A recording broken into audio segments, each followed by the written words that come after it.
Never Seen It podcast, the only podcast called Never Seen It that's worth listening to. With us tonight, Mr. Arnie, the one-man party. Arnold Callego is here. Mr. Daily Dares, a.k.a. Filipino Grigio, a.k.a. Alex Callego, the Brothers Callego. Mr. Ghost Nerd 88, a.k.a. Justin Holden. And we also have return special guest host, Miss Haley Starter is here with us tonight. Welcome back, Haley. Thank you for being with us tonight. And we're doing something a little bit different tonight. We're doing a little bit more of a craft episode tonight. Every now and again on the show, we like to talk with people who work in different parts of the media industry. We've had Mr. Guy Roosevelt on the show, who's talked to us about putting on the Saturn Awards. We've had Kyle Mapson of Burn Cycle, who does the intro and outro music. And he's talked to us about his process for creating music. We've also had writer, actor, director Gil Bronco to talk about the process of filmmaking. And tonight, a new set of storytellers to talk about a movie that they worked on.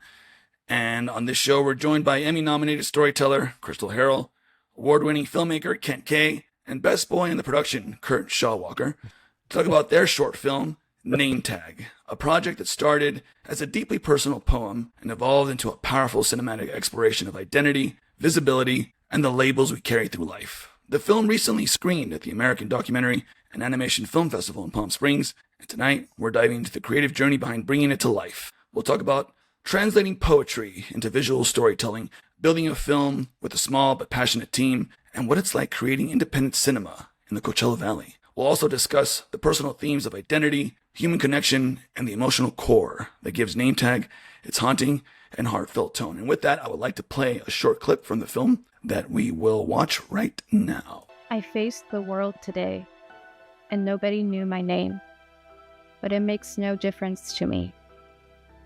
I just wish I had a name tag so people could understand where I'm at in terms of who I want to be.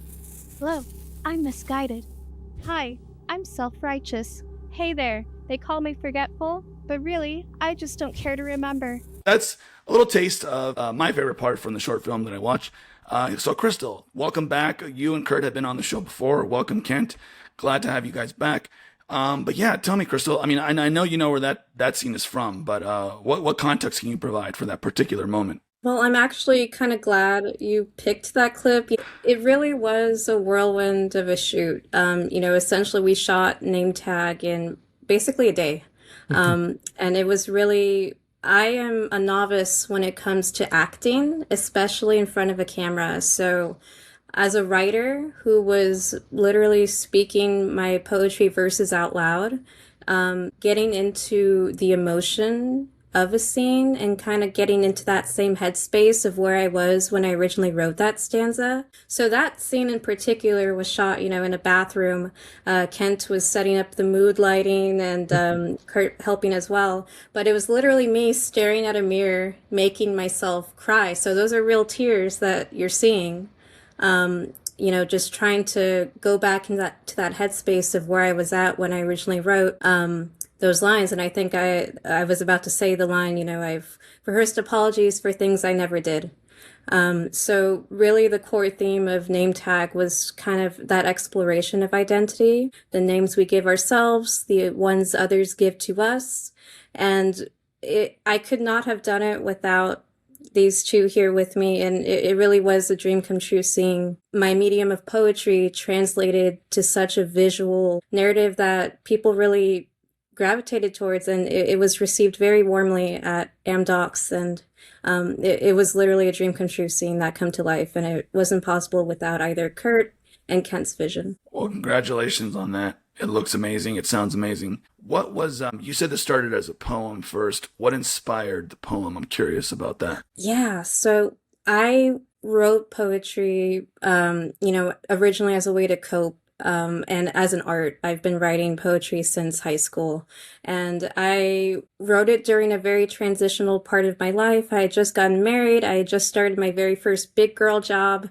And just kind of getting into the flow of, coming into my own and just having life come at me all at once, adulting, meeting new people, having new experiences, facing new challenges, and just kind of feeling like, you aren't enough, or, worried about the way others might perceive you. And so I kind of wrote name tag as, there's a line in it, I wish I had a name tag so people could understand where I'm at in terms of who I want to be. I really like that So, line. thank you. There's And that another was, line you have. Where does you say something like, I'm done apologizing for being in this space. I can't do it he justice, but doesn't apologize Oh, for taking up space. that that one's one great. spoke to me Yeah. personally because I'm like, man, because I'm a very apologetic person, even sometimes for things that I've never done, don't have control of. I shouldn't be apologizing. So yeah, that when that line came up, I was like, yeah, okay, that speaks to me a lot. You get it then, yeah. And I was a very introverted person when I started my career. I was faced with very different social situations and professional, circumstances that I had never dealt with before. And so, writing that line really kind of spoke to that, along with just the core theme of the poem. And fun fact, I actually had to write additional verses, to accommodate the length of the film at Kent's request, because he was the one that actually approached me with writing or creating a short film after hearing me read name tag at different open mic events in the Valley. And he said it was very visual and he wanted to go back and add a few more stanzas to it. So some of it is original, some of them is the extended version. So we found a way to kind of cohesively blend those stanzas. I might also add that the impact of that when spoken live at a lot of these events is really incredible. You guys said you connected with it as well. It's especially the folks who have come up to Crystal afterwards, and obviously I was right there. The husband in question, actually, was really stunning. Which line? Wait, you're the husband? No, I'm just joking. I'm the husband. He's the host. I'm messing with All you. of you. Husband, Also, best boys. Wow, best boys. Yeah, the impact that Crystal's writing has had through name tag has been really striking. I'm super impressed with her as a writer, and name tag has been an excellent success and something to build off of. I'm a musician, so there's plenty of little licks and tunes that I've come up with around a lot of her work, and name tag was definitely a big inspiration for myself, and Kent, and it's how this has come to be. and I will say with Kurt too, he was the first one to really hear, any of all of the feelings I was trying to articulate. He's been so supportive, and it's scary as an artist to put yourself out there. When you're writing something deeply personal, and just having that confidence to share it out loud. I've been met with so much support. Women and girls my age and just people in general it's been really well received, and I'm very thankful for that. Alex? Yeah, so I just wanted to say I really connected with that whole don't apologize for taking up space, and I think that speaks a lot to being raised Filipino. A lot of times, like, we're constantly apologizing for things that even apologizing in advance, like you did, and like you were talking about in your short film. I had just watched it today during my break, and had a lot of depth to it, and that's what I find so impressive, that like you were able to put in so much into, like, I mean, poetry in and of itself is something that's supposed to be kind of like gripping in a short span of time. You see like slam poetry and everything like that, but even this was like, I saw the length of the short. It's like less than 5 minutes, like when you don't include the credits. So it's and I just wanted to say too that, like, I've known you for like almost 12 years, and I'm very impressed with you. Like, I've always found you to be, like, when I first met you, you were this sort of kind of unsure of yourself. Like you said, you're very introverted, but all the times I always like spoke with you, we'd work together, I found you to be somebody who had something important to say. And Thank you. And I think that there was one moment I remember when we were at Desert Oasis Comics for Free Comic Book Day, and you came to me about some sort of project that we were working on together. I can't remember the details, but I remember you walking away and you had this sort of this unsureness about yourself, but you wanted to push through.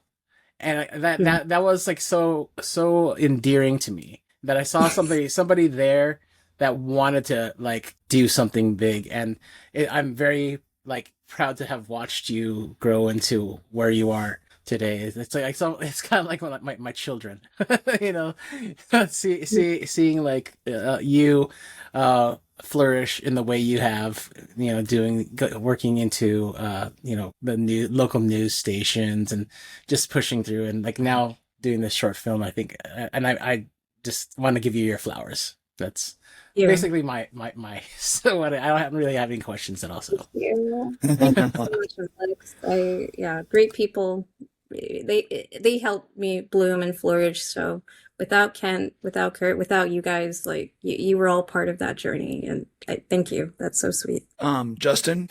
Yeah, so this is kind of a question for you, Crystal and Kent, to direct to you and circling back.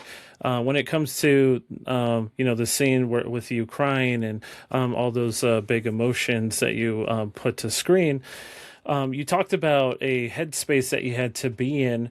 Unless it's like too personal, if you would, you know, share what it was that put you in that headspace, and then Kent, what did you do as a director to kind of bring that scene to fruition to make it feel the way that it did? Yeah, so going back to that scene in particular, like I said, it was a very whirlwind of a shoot. So we would do a few stanzas in one area, and then we would go to a different area to shoot something else. And so I knew the verses well, but getting to actually emote them on camera was new to me. So going back to a certain headspace, you know, I had wrote it, the poem itself about 2 years prior, and just it was a mixture of kind of going back to memories not only of the years before, but also, you know, college, high school, and no, without really specific moments, but just those feelings of inadequacy, or like, you know, you even mentioned it, Alex, you know, like wanting to do good, but kind of feeling helpless in the situation or with people who maybe necessarily aren't rooting for you, but, you know, you're putting your best foot forward. So, and it really is a culmination of everything in that moment. And to prepare for that, it's like you're staring at yourself in a mirror, and it's like you're kind of speaking to your past self in that sense. So for me, it was a very personal, just kind of experience. And I remember trying to get the tears. It wasn't an instant thing. It took some time, you know. And so I remember Kurt was waiting around with the lights, and Kent was tinkering with the lights, and he was just like, do your thing. And I'm like, okay. And then, like, I'm unearthing all these like last memories, and it was kind of cathartic in a way, being able to express that way. So that was kind of my internal process for those feelings and trying to portray them in real time. I think about the gas prices and I cry. I think that's my go-to if I was an actor, you know what I mean? Haley, you had something? Yeah, so I also dearly love this piece. I'm also a big fan of poetry. I've also been writing poetry since I was a kid, so I just really obviously connected with this. And I know how excited I get when like one of my pieces gets picked up to be published. I can only imagine the joy you must have felt like times 10 to see it visually like come to life. That's absolutely cool. And I also, what this poem really connected with to me is like feeling like your name tag is, I don't know, it just is that feeling of in your 20s, your identity kind of changes all the time. Like your identity changes if you decide to take a gap year, and then you're, okay, I'm the student that goes to this school. Okay, I'm the person that's dating this guy or girl. Like this, I feel like it changes all the time. And it reminded me of those little, like, what was it? Those little name tags with it's like the green all the way down to the red being like, this is where I'm at today. and I feel like that's just such a, you know, sometimes we need those, but at the same time, there's such a relief in saying it's actually okay if you don't understand me. I'm just going to take up the space that I'm going to take up, and that's just going to be what it is, and you can perceive it or not perceive it, but I'm going to be here. And I love everything about that. So I did have a couple of questions. I do have a question for both Crystal and Kent. My question for Kent is, when you were obviously going to these poetry readings, what did you hear that made you want to snap up this opportunity and do it? And then Crystal, are there any other poems you have that you would love to see, come out in a visual way like this? I didn't actually go to any poetry reading, but I Okay. was there for what I believed were the moments in Crystal's life that spawned these stanzas that she wrote, kind of as like a witness, a fly on the wall as things were happening. And so there were some conversations that her and I had as she worked through some of these situations. But how I discovered the poem is I didn't know she had written it, and I didn't know that she was performing it. But after the fact of her performing it, she posted the reading on Facebook or Instagram or something. And so I'm just scrolling through, death scrolling randomly, going through whatever's next. And then Crystal pops up, and then I'm like, what is she doing? Because she's in front of a bunch of people. And so I started listening, and she's reading a poem. I'm like, oh, this is cool. She's reading a poem. And then as she's reading the poem, I'm like, I'm living through the poem because this poem was like, I was over here with the things that she was describing, even though it was about her and her life experiences. So I could see in my mind what my perception of what she was saying. So to me, I kind of like filed this in the back of my mind, like this would be a really good short film if the opportunity presented itself to produce it. And so a few months went by, and Crystal, you can finish that. So cool. And then you ended up going back to school, to get your master's, and you did approach me about it, and I was like, oh wow, that's super cool. Yes, I'll do it. And it was just I felt like, that was kind of a moment where it became like such a collaborative process with you, as you were my creative director and I was a producer, but we were kind of creative equals creating something together. And it was really, to me, it was so flattering that my words were visual enough, to conjure the idea to, make it into film form. And I couldn't have struck a better director because, visually, Kent taught me everything I know. From the promo news side with just camera work, he's done some very wonderful visual work. And just to see in the short amount of time we shot that, just you were even saying how visually, like, masterful it is. And that's just Kent, that's just what he does. Amazing. Thank you so much. I want to know. You said you shot this in a day? That's crazy to me. Essentially. Logistically, how much planning went into, like, did you guys just say, okay, we're gonna do it all in one day, and you just went and you just go, or did you like plan it out and then you did it and then it was done? Like, how did that work? How many locations were there? Yeah, I'd love to know that. I decided to get a second master's degree and in film and television production. I was in a class, a directing class. At some point, I was told that I needed to do a final project, and the final project could be a short film of about, a short film about 5 minutes. It was at that moment that I said, I need to do this. And so I asked Crystal if we could put this together, and of course she liked that idea. So then I had to go through this process throughout the class that I was in. It was an 8-week class of like pre-planning and storyboarding and doing a shot list and defining which parts of the poem would be represented visually throughout. And I knew that I wouldn't have a lot of time to shoot it. So I picked one place where I knew I could go over here and shoot this and go over here and shoot that. So there was one location that we could shoot 3 or 4 different scenes. And in addition to her reading in like the black box look. So, and then we did actually leave to go to downtown Palm Springs to shoot one thing on the street there. And then we went to a dance studio to shoot one thing there, which I forgot a light stand, and thank God Kurt was there to hold the light because he was like this. So, and then we went, and by as luck would have it, on Indian Canyon, the wind was blowing really hard at sunset. Oh yeah. So as it always is. yeah, so we're like, Crystal, you don't have to do this, and she was like, let's go do it, and I'm like, okay, and I'm like, by the time we were done, I was like, you don't have to do this, but she just kept on going for it. So Was that the shot where like the sun, like she's silhouetted by the sun? yeah, I love that shot. Like That was the holy coolest moly. shot The ripples on ever. the Yeah, that that was is a a really great- good shot. I mean, it's a beautiful shot. There's no lie. Yeah. yeah. Once you've got the sand in your boots, you might as well just go. Yeah.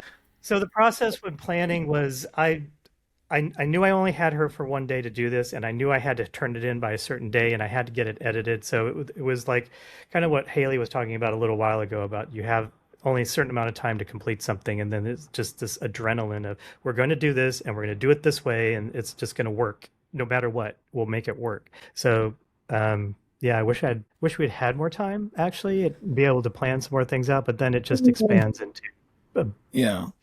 Was that like a 14-hour day, 16-hour day? How long did that take? It probably was from I probably got there at 8. I think she got there at like 10, and then we were sunset. We were done. Yeah. That's great. I watched this thinking, oh, they shot this over the course of several weeks, months.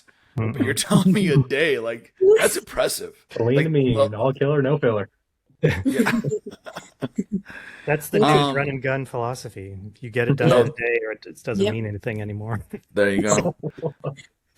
And it really feels like a short film too. Like obviously, like it's structured around this poem, but you guys made it feel like there's a beginning, there's a middle, and there's an end. Alex? Yeah, I just wanted to say that like it kind of I'm a huge music video fan. I grew up in that era of like MTV and sort of like directors making their way into actual like larger scale like cinema, and I kind of feel like this being a poem, it's kind of like a version of a music video. He took this piece and applied it to the visual form. And So you want to know what I really wanted to do? What did you want to do? I wanted to put her in all of these places and have her recite the poem, and I would cut, but that would have taken a lot longer. Yeah. to do. That would have been interesting too. I mean, That would this have is been really great, cool. But that would have been cool, yeah. Yeah. That's news to me too. Can you imagine being in the windstorm? I'm actually kind of curious to like so how did you divide up like the work process, the workflow? Like was it mostly you, Kent, working on the visual ideas, or did you pitch certain things? Don't Well, remember exactly. Probably she did. Yeah. No, I think it was very organic and collaborative because I remember when Kent proposed doing a film, we touched base about what, each stanza meant, what it represented, and he sent me kind of a layout of what he had in mind, but really I was very impressed with how mindful he was with each verse and how I could kind of see the visualization of it. So I think with Kent's ideas there was really a harmonious quality to what I had written, and I was just full force into it. And like you were saying, Alex, yeah, it felt like I had a visualizer or like a music video like going along with my poetry in a way, and that was translated quite nicely. But it was very much Kent's creative vision that kind of spurred the look of it, and just how organically fluid it was. It is Justin? very music video like, isn't it? Yes. Actually, that's I would say it's a music video without music. And it works great, by the way. It works so good. Justin, you had something? Yeah, I mean, like, kind of speaking on like a music video type of vibe. Kurt, how did this project differ from other filming projects that you've worked on in the past? And what was your like experience, working on this film? It helped that we're a smaller crew, obviously of 3, but the team cohesion and the vision that we had for this right from the jump, it's like it was like having the answers to the test ready to go, and the visual language that Kent applied to Crystal's words I thought was pitch perfect. For a lot of it, I'll bet I was the dumb charming muscle, but I was so happy to hold the hot light, burn hands be damned, and get the shot. Yeah, you remind me of a much, much nicer, less toxic Gaston. I'll take it. I'll take that. Thank you. From Beauty and the Beast? Oh man. So I want to give Kurt his flowers because he's a very humble person, but he does have a background as a musician shooting music videos. And when I was learning my job as a promo producer, I didn't know how to assemble any lights, and I still don't know how to assemble some lights, but he taught me with his rigging background, like how to, disassemble, LEDs and, all of these different names for like, these tools. And it was so cool to have him in this process because it's very different from the shoots I would see go out on, like shooting bands, like in garages, banging on drums, and you were part of a different process. A lot of it was live music, so it was one take. You had one shot to get it right. So it was so refreshing working with Kent. And it's like we got to be a little more choosy about just different inflections and certain angles and things. That was a treat.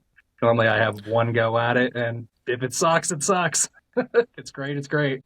Kurt, I think actually you probably should have had a dual credit as assistant director also, because there were moments where I'm trying to like move locations and get gear to one place or the other, and you were very helpful in helping Crystal realize an intonation that she probably should be, trying to focus on.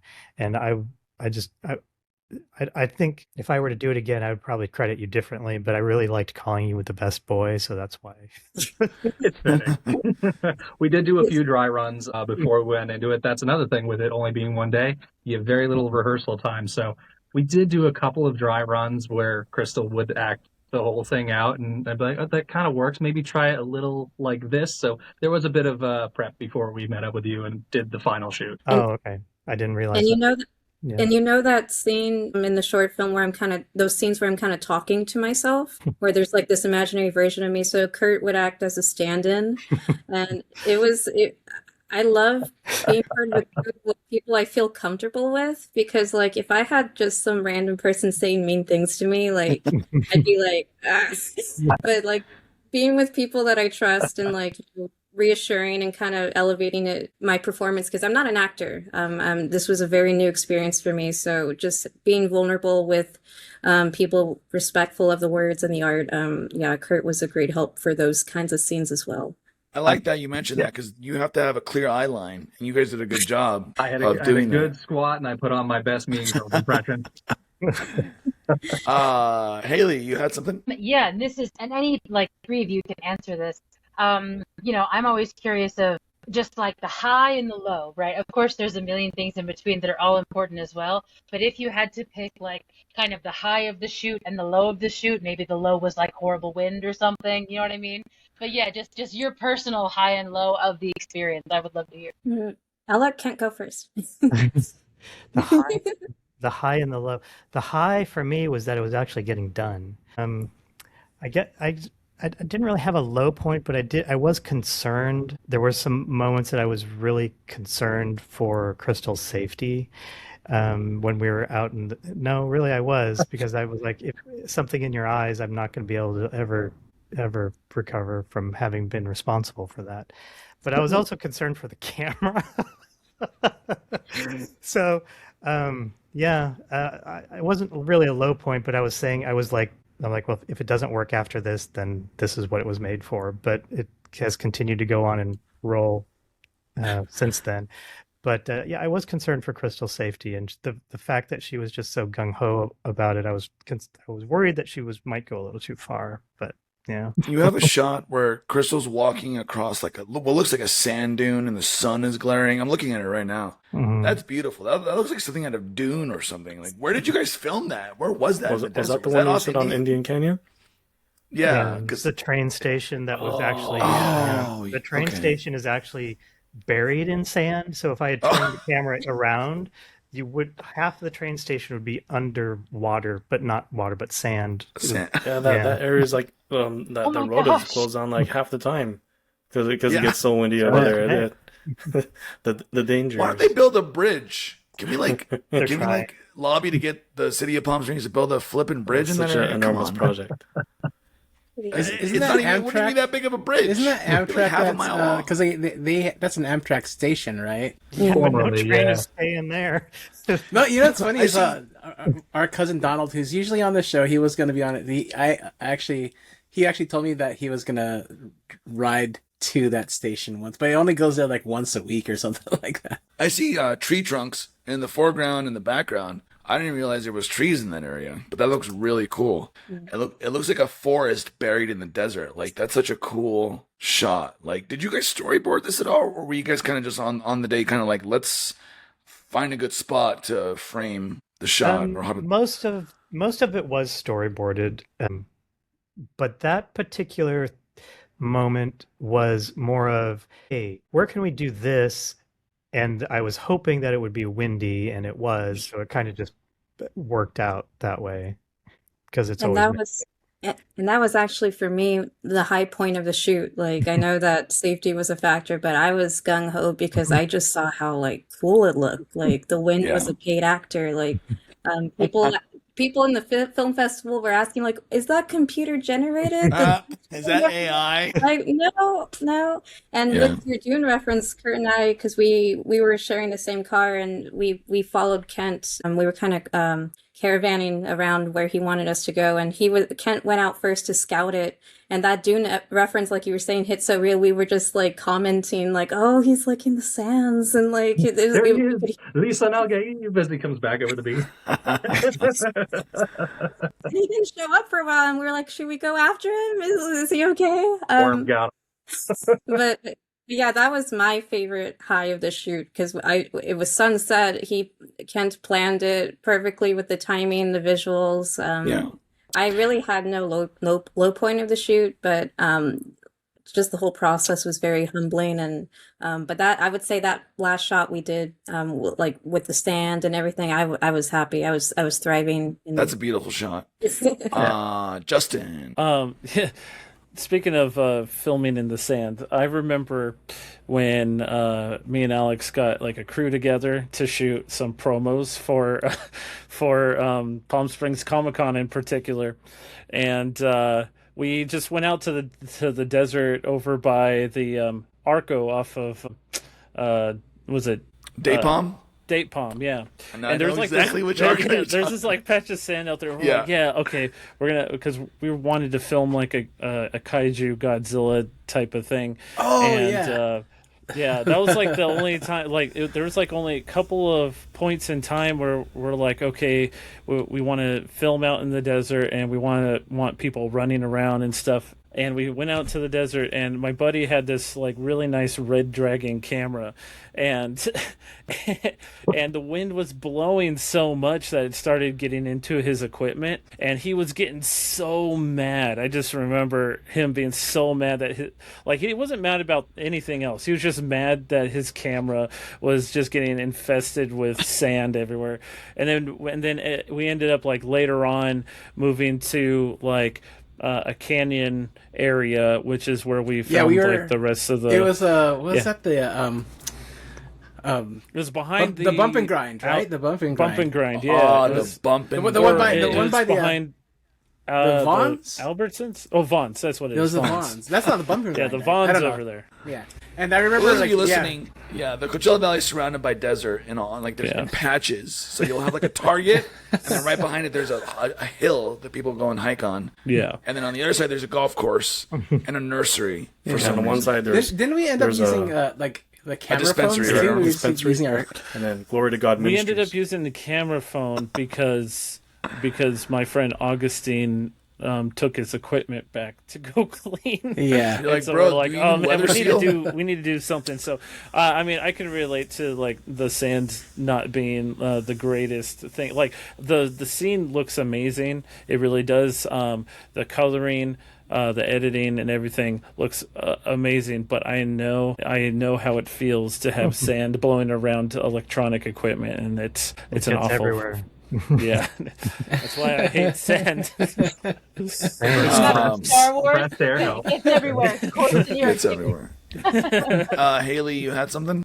Yeah, so I was curious because so I always think the storyboarding process and the planning process, like you're saying, the shot list is so totally fun.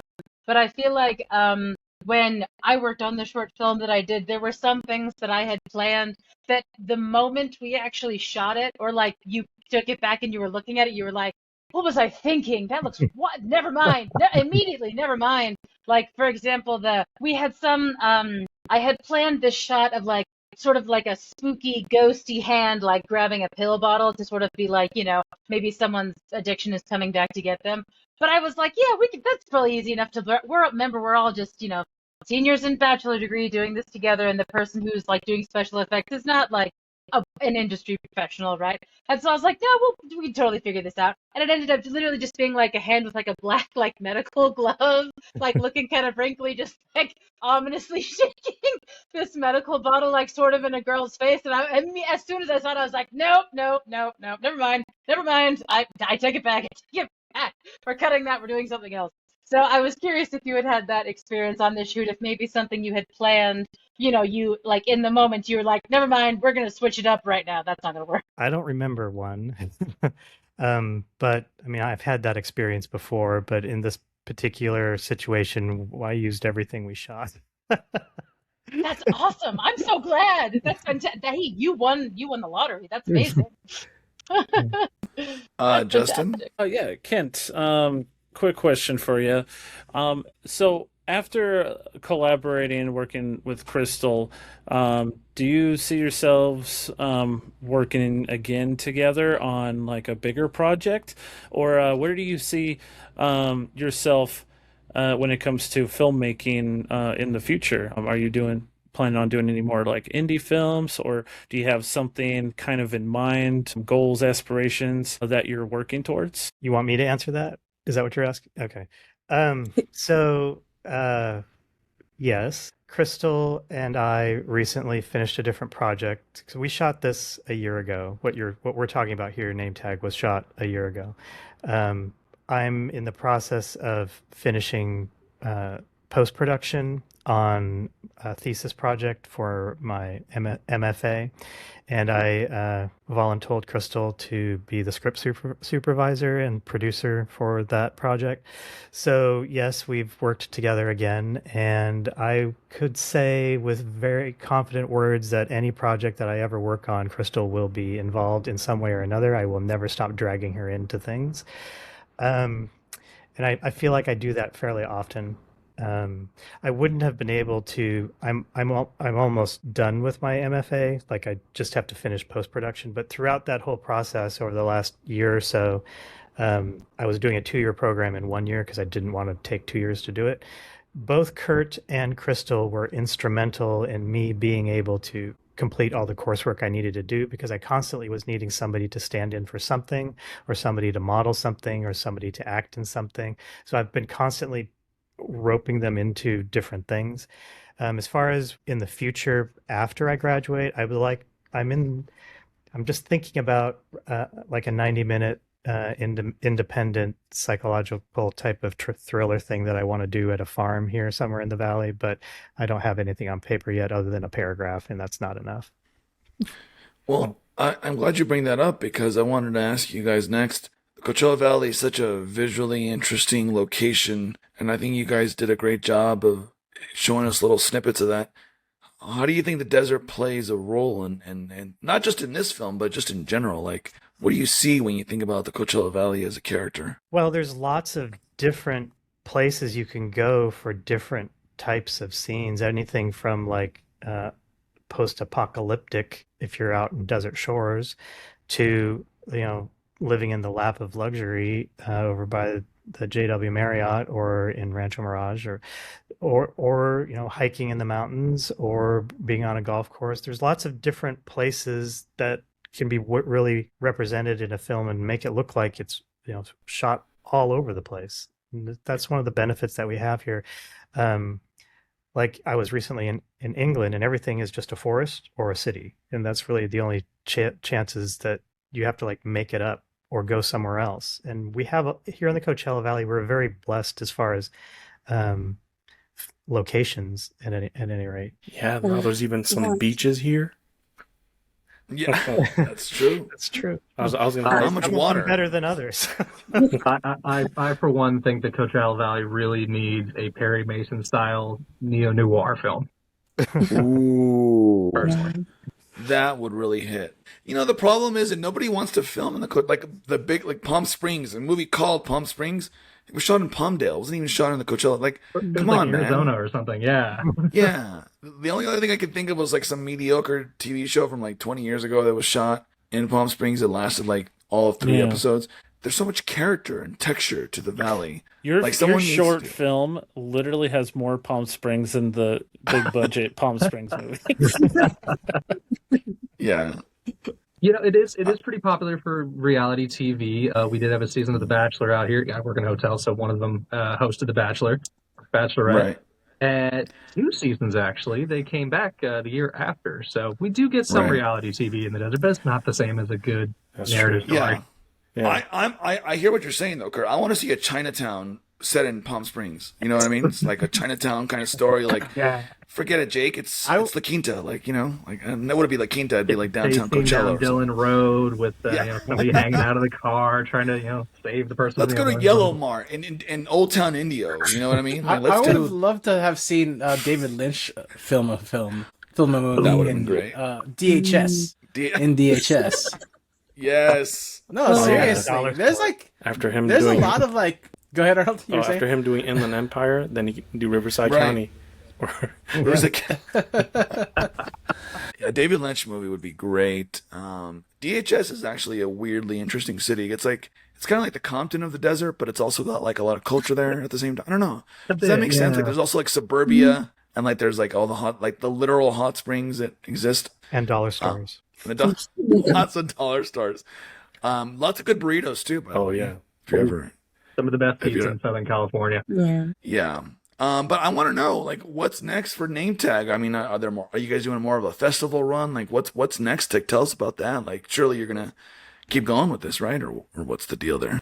We've entered it in several places. It's kind of it's hard to find its place because it's so different than everything else. And usually, what programmers, when they're selecting films, they want them to be like they all have a certain theme, right? And so I think it's had difficulty in finding its place, and I'm really grateful for Amdocs for giving it that life. There's several other festivals that it's entered in, but probably in a couple of months, I'll probably put it on YouTube at some point. Mhm.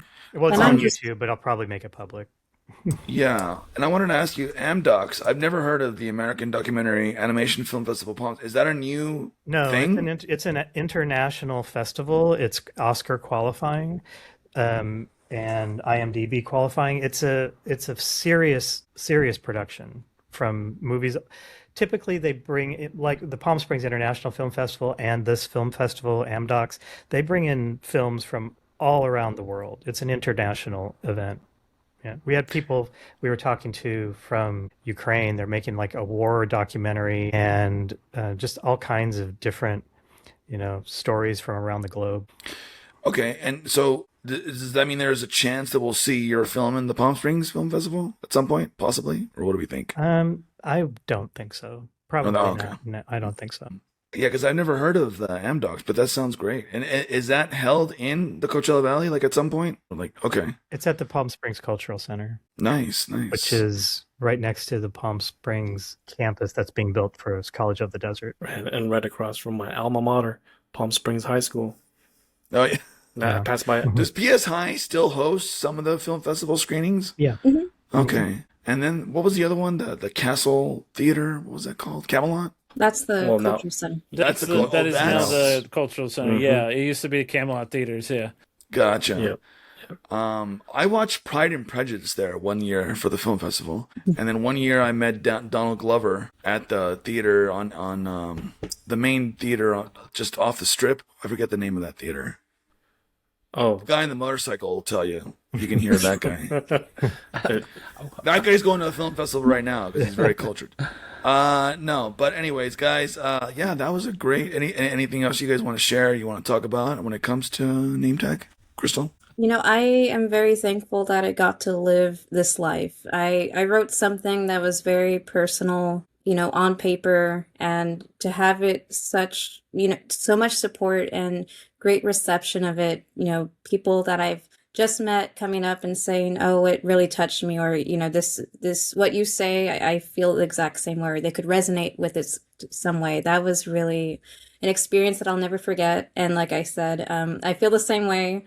I definitely want to work with Kent again with any project. It's like, whatever you need, I'll do it, because it's when you work with creative people, and I love collaborating with people who are passionate about what they're doing, whether it's art or music or film. If you're creating and you get to work together, it's something so fulfilling to me. And 100% I'm on board with any and all projects where I can work with these two. It's been a fantastic experience. We look forward to seeing whatever you have next. Make art you love and make it with people you love. Exactly.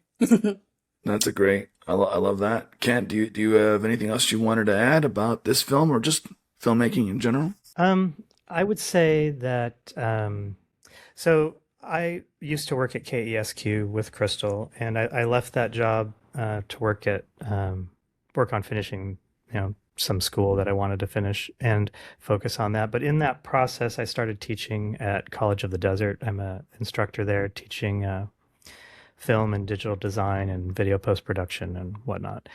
And I've found that our film students really need more experiential learning in their lives. They get a lot of theory and reading books and seeing examples of things on the screen, and then they make their own projects with their classmates. But I'd really like to build something at our campus, because we're building a new campus in Palm Springs that's going to be all, journalism, media, radio, filmmaking. This is a massive $400+ million project that the city has invested in. This is with the COD? Yeah. College of the Desert is building a new campus. It's huge. Right next to Palm Springs High School. It's a massive project. I drive past it every day. It's probably going to be the biggest building in Palm Springs. Wow. But I really want to build what I call a film lab that is for COD students, where they work together in collaboration with industry professionals to produce something at a level that they can see go on to, international, acclaim in some way. So if somebody's watching this that would like to help sponsor such a thing, I'm interested in talking to them. That's, I guess, what my pitch is, because I think our Valley students really need more experiential learning opportunities. There's more to life than just being in a classroom, although that's important for a degree. But in film, as you know, in any other art form, you learn from doing the work. And so I love that. That's my hope. I think the problem these days is everybody's a consumer. We need more creators. We need more artists. We need more people like you guys. Write a poem, bring it to life. Whether that's through film, whether that's through podcast, whether that's through whatever, like make something, like we're always doing this, scrolling, and I love that they're making a whole new campus. That's great. Like I hadn't heard about this. So, let us know whatever There's whatever lots you of work on renderings next. online if you want to add those in B-roll and when you're editing. If you want. Yeah, what's it called? Is it just called like College of the Desert Palm Springs? Or? Yeah, College of the Desert Palm Springs campus expansion, probably. Yep. Or I feel like they've been talking about that for decades, and they're yes, but now finally it's built. They're just Oh, they're wow. working on the inside now. They've already constructed the thing. Yeah, I need to go. Yeah. I need to go check it out. If you want, I can take some video for you. I pass by it on my to and from work every day. That'd be great. Yeah, because every time I go back to the desert, which is rare, because I don't really have much reason to go back to the desert, but on the rare occasion that I do go back, I notice, like, I look around and I'm like, wow, nothing's changed. Huh? That In-N-Out's still there. That dollar store's still there. But then I'll catch something new, and I'm like, oh, they have this now. They have this now. Oh, there's an Amazon delivery substation over there. That's great. There's probably like 30 of those by now, right? There's probably like 30 Amazon DSPs just built in Cat City or something. These are all esoteric references for our international audiences, but yeah. No, that's awesome. I think we did it. Unless there's anything else you guys want to share about name tag or anything else. Just a quick note with that. I firmly believe in being a lifelong learner. So I fully agree with what Kent's saying with, College of the Desert, inspiring the next generation of creatives. Kurt and myself are CUD alumni. I'm currently studying my master's in film, so I do have a passion for wanting to teach in the future. And it's really inspiring to see creativity and just community engagement with that next generation. Well, that's amazing. I hope you get to do that, and I hope you get to make more films and more projects. And as you guys know, you're always welcome to be on this show to talk about whatever movie you want with us or whatever project you're working on. We'd love to have you back. So please let us know. I just want to say like one last thing before we end it. It's like you all, the three of you, inspire me. I love film. I really do. I'm inspired by film, and I've always wanted to make my own. I have many ideas up here and a few ideas on my computer, not fully fleshed out, unfortunately, but you guys inspire me. And I also dedicated this year at some point in time, I'm going to make something. I'm not entirely too sure what it's going to be, but I'm going to make something, and you guys have kickstarted that even more so. So thank you for that. And I really appreciate your efforts, because no one else out there is going to do what you do unless you do it, So I heard an interesting thing today that my boss at work told me. He thought I reposted this video, but it was like this thing called, he was talking about how being vegan and eating bacon, and he was saying like, he learned something from it. He goes, there's certain people who want to become vegan, but they really, really love bacon. But he's like, why can't that both exist at the same plane? Like, be vegan most of the time, but still love bacon. You can still, like, who cares? Just do it. And he was saying, it's like, that's your hall pass. The whole point of that was, he's like, why wait to do the thing that you want to do just for the perfect scenario? Just do the thing that you want to do without worrying like, oh, do I have the right equipment, or do I have enough? Have I learned enough to do the thing that I want to do? Just do it. That's like, I think that was such a beautiful way to put it. Strange way to put it. Go ahead and be vegan, but go ahead and eat bacon. Make the movie without having sure eat the bacon, man. Yeah, no, I agree. Eat bacon all the time. And don't worry about equipment. David Lynch shot Inland Empire on a little handheld mini DV camera. You have to say that in the David Lynch voice. Come on. You gotta shoot the film on a DV camera, and that's how you tell a story. So, nice. On that note, I will say that this is all you really need. This is an iPhone 13, and there's been advancements since this. But there's a movie that is on Netflix right now. If you go and check it out, it's called Left-Handed Girl. Oh, we talked about that on the show. It was shot on. Loved it. Great movie. So great movie. That is proof of concept that you do not need to have the camera that you think you need. You just need to have a philosophy of making a film the way a film needs to be made. It doesn't matter what the camera is. So, Amen, sir. Amen to that. I wholeheartedly agree with that statement. All right, gang, let's go around the room really quick and just kind of give our socials and where can people find you and what you're working on next. Crystal, I'll start with you. So I'm on Instagram. My handle is the August VC, like the month.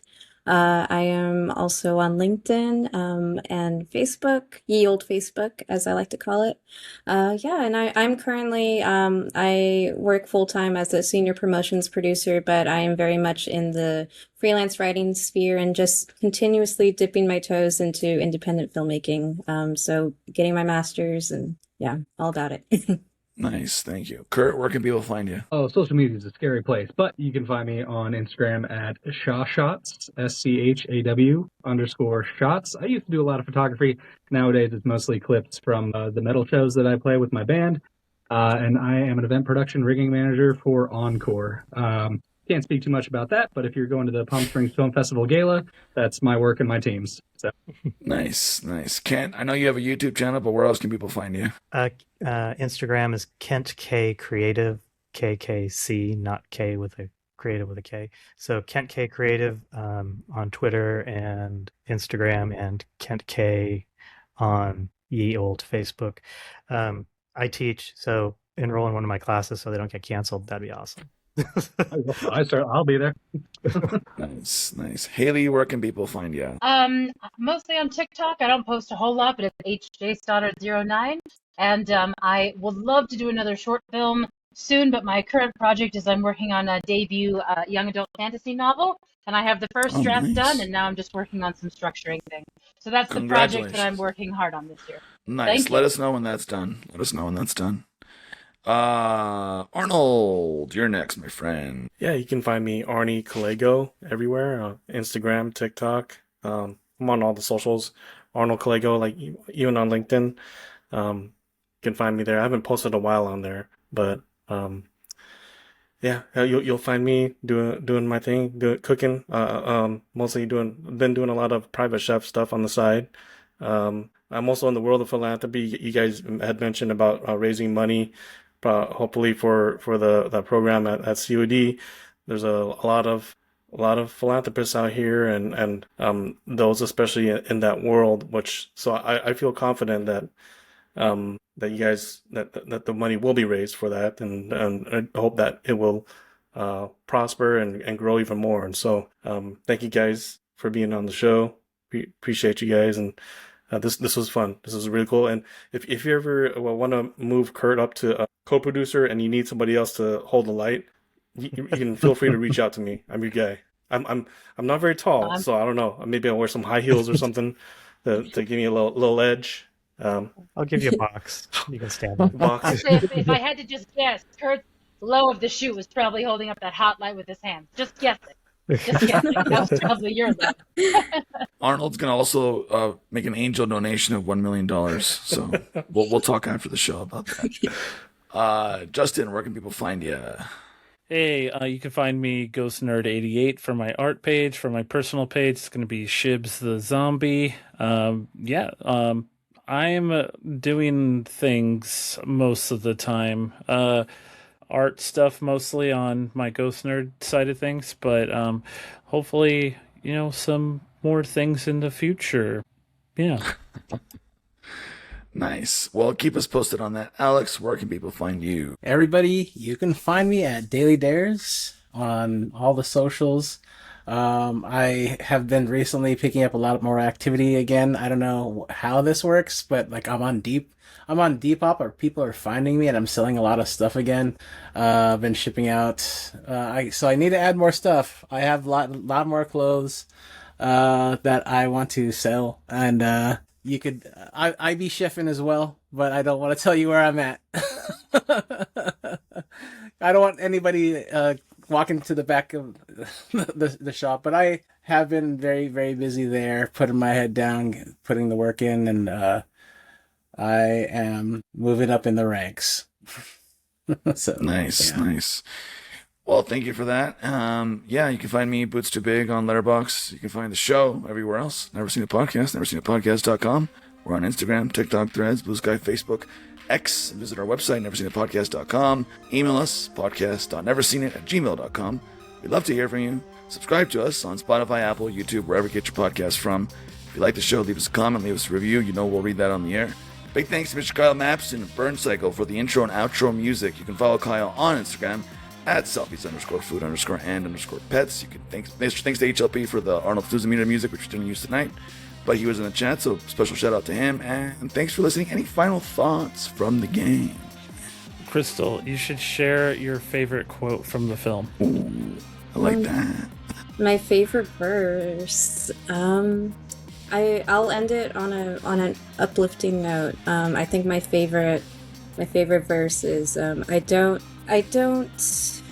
know the names others have given me behind my back, but I know my mother named me after precious glass. Dropping bars. Yeah. Drop the mic. I love that one. That one's good. That's the most relatable one to me. Thank you, Crystal.